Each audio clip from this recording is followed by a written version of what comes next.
Julian Hansen, Venjar til Hape, til vinner det 5-0 mot 0 Vester. Hva helt du om dysten? Nej, fra første begynnelse så visste vi at vi ville vinne dysten, og ta skal en jøkken, alle vinner jøkken, og da visste urslutet at vi var klart spiller lige med en børsende dysten, største Atlantysten, og vunnet oppåret 5-0.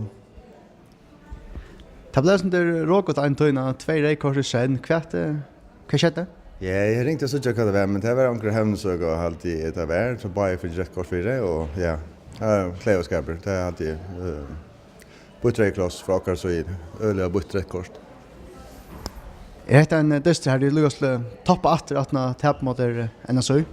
Ja, lige bruk for en sikre, og tog var vi ganske nok så svensker, og tog sås alltid jeg sin vøtlen, og vi vil gjerne vi har bruk for å vise oss selv og øtlen øren at vi kan sakta spille fotball og vi kan sakta vinne distrest.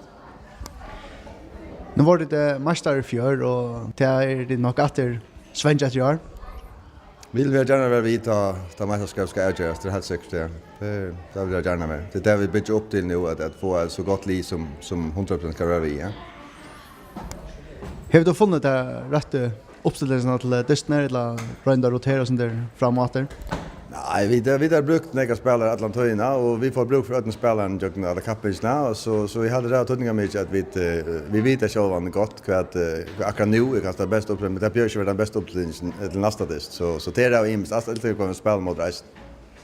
Och det är inte några första option det har vi den stamme men vi flyttar runt av plåsten Atlantyna.